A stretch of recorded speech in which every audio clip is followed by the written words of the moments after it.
कभी सोचा है कि आधी रात के घने अंधेरे में सफर करना कैसा होगा, जहां हर मोड़ पर मौत आपका इंतजार कर रही हो? इस रात रामू को भी नहीं पता था कि उसका रास्ता एक खौफनाक मंजर से होकर गुजरेगा। घना कोहरा, डरावनी खामोशी और सफेद कपड़ों में वो अनजान साया।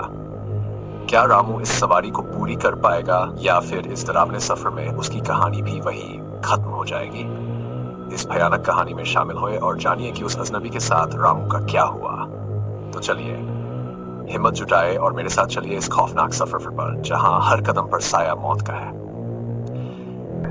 उस रात की सवारी, उस सड़क पर कई लोगों ने अजीब घटनाओं का सामना किया था, लेकिन रामू का मानना था कि ये सब मनगढ़ंत बातें हैं। उसने कई बार उसी रास्ते से रात में सफर किया था और उसे कुछ भी अजीब नहीं लगा, लेकिन उस दिन उसे अपनी जिंदगी का सबसे भयानक अनुभव हुआ।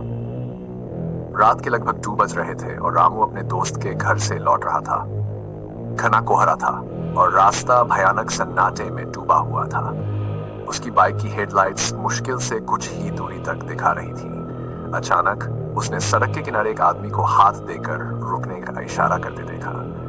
रामू ने अपनी बाइक धीमी की और उस आदमी के पास जाकर पूछा, भाई साहब, इतनी रात को यहाँ क्या कर रहे हो? कहीं छोड़ दूं? वह आदमी सफेद कपड़े पहने हुए था और उसका चेहरा थोड़ा अजीब था, जैसे वो किसी गहरी सोच में हो।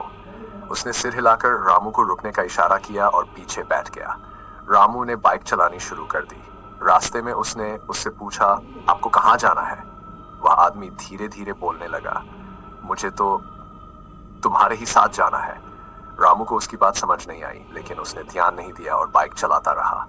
थोड़ी देर बाद उसे अचानक महसूस हुआ कि बाइक बहुत भारी हो गई है, जैसे पीछे बहुत सारे लोग बैठे हों। उसने पीछे मुड़कर देखा और उसकी रूह कांप गई। उसके पीछे वह आदमी अब अकेला नहीं था, उसके साथ 3 और लोग थे, सभी सफेद कपड़े पहने और सभी के चेहरे डरावने और खून से सने हुए थे। उनकी आंखें सीधी रामू की ओर देख रही थी। रामू का शरीर जकड़ गया और उसने बाइक का कंट्रोल खो दिया। बाइक सड़क के किनारे गिरी और रामू जमीन पर गिर पड़ा। जैसे ही उसने उठने की कोशिश की, उसने देखा कि वे सभी लोग उसके चारों ओर खड़े हैं। अचानक एक डरावनी आवाज में वे सभी हंसने लगे। उनकी हंसी सुनते ही रामू की सांसें थमने लगी। उसे समझ में नहीं आ रहा था कि वह क्या करे। तभी एक झटका महसूस हुआ और वह बेहोश हो गया। जब सुबह हुई तो राहगीरों ने रामू को उसी जगह बेहोश पाया। किसी ने उसके सिर पर पानी छिड़का और उसे होश में लाया। रामू को घबराकर उठ खड़ा हुआ और चारों ओर देखा, लेकिन वहां कोई नहीं था।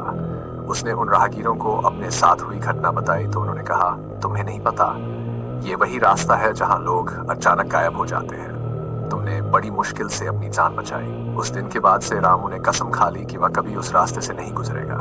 वह जान चुका था कि कुछ रास्ते ऐसे होते हैं जहां जाना खुद को मुसीबत में डालने के बराबर होता है। तो क्या आप भी कभी इस रास्ते पर जाना चाहेंगे? सुबह की पहली किरणें फूट रही थी तो राहगीरों ने रामू को सड़क किनारे बेहोश पाया। किसी ने उसके चेहरे पर पानी छिड़का और धीरे धीरे उसकी आंखें खुली। वह घबराकर उठा और चारों ओर देखने लगा, लेकिन वहां कोई नहीं था, ना वो अनजान आदमी, ना वो भूतिया साए। रामू ने उन राहगीरों को कांपती आवाज में अपने साथ हुई घटना बताई तो उन्होंने चुपचाप उसकी ओर देखा और कहा, तुम नहीं जानते, ये वो रास्ता है जहां कई लोग गायब हो चुके हैं। किस्मत अच्छी है कि तुम बच गए। रामू का चेहरा सफेद हो गया था और उसकी धड़कनें तेज। उस दिन के बाद से उसने उस रास्ते पर कदम न रखने की कसम खा ली, लेकिन अब भी उस सड़क पर सफेद कपड़े पहने अनजान साए देखे जाते हैं, जो किसी की सवारी का इंतजार कर रहे होते हैं। तो अगली बार जब आप रात के अंधेरे में अकेले सफर करें तो सावधान रहें, क्योंकि शायद कोई छाया आपका इंतजार कर रही है।